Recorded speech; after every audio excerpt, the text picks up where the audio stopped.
Welcome back, friends. I'm Simon. I'm Ellie. And if you enjoy our videos, please remember to like, comment, subscribe, and smash that bell thing like you are Godzilla himself.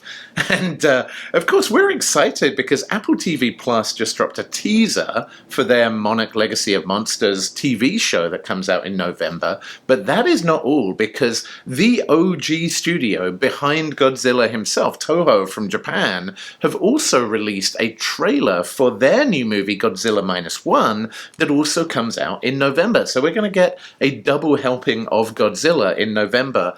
And when I say the OG studio, there have been 37 movies in the entire Godzilla franchise from all over the world.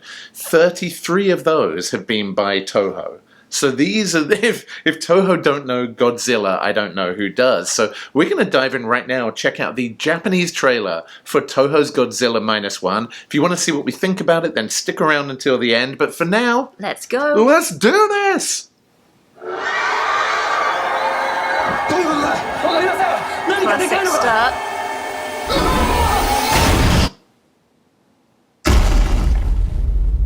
Wow, it's actually genuinely scary.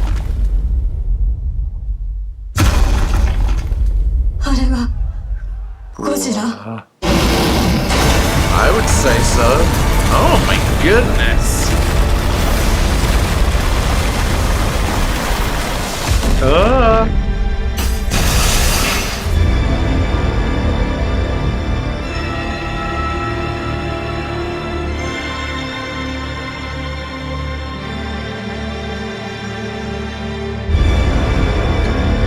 Oh wow. なんで俺たちこんなところに呼ばれたんですか？政府はこの情報を国民に伏せています。誰かが貧乏口引かなきゃなんねんだよ。みんな死んだぞ。この橋知らず。その怪物は許しちゃくれない。Oh my goodness. ゴジラマイナスワン。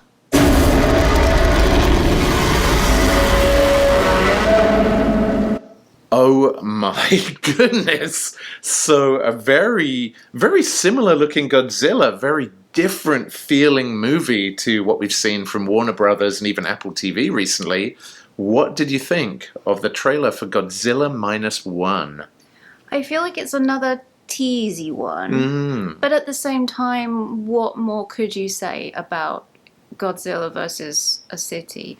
What I did think was interesting about this trailer, there is a whole academic concept if you look into various genres of media, but particularly horror movies. If you look at the history of particular horror movies coming from particular countries, and it goes back to horror stories as well, but if you're looking at movies, about why particular genres of horror movie really hit at certain times, and if you track it along with the history of that country and the politics of that country, kind of short-term politics, long-term history, it's interesting to unpick why certain horror themes have particular resonance. And one of the things that's interesting about this trailer is them tying it in with Japanese history and the psyche of the Japanese people as a whole, kind of how they were impacted following the war and what they were kind of coming to terms with.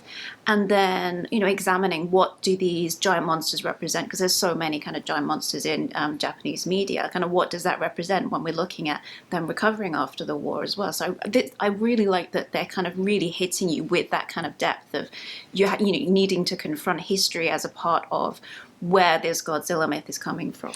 Yeah, I was going to say the same thing. To me, and obviously we grew up, I hope it's obvious to you that we grew up after the Second World War, so we're not enmeshed in that.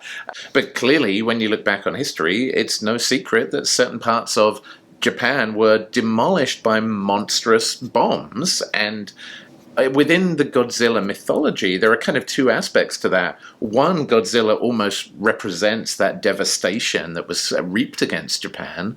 And two, Godzilla is almost this kind of environmentalist force that is reaping revenge from the environment on humanity because of things like the atomic bomb and the massive environmental destruction that mankind caused at that point.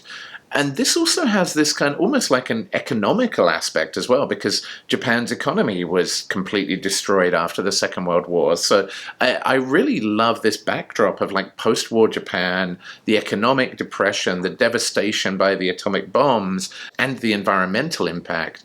And all of that combining to kind of put human beings on edge enough as it is without even needing this giant monster stomping on people. And holy moly did it stomp on people. Like on the Western Godzilla movies, it shies away a little bit from showing human beings crushed to death by giant monster feet. This trailer was very different. Like those people were not doing so well. So wow, what an interesting movie, a culturally relevant movie, and I just cannot wait to see this one. It comes out on November 7th, I believe, this year. So we won't have to wait very long, and you won't have to wait very long to see us again, because we'll be back very soon, friends, on the next Nerd Safari. Peace out, nerds.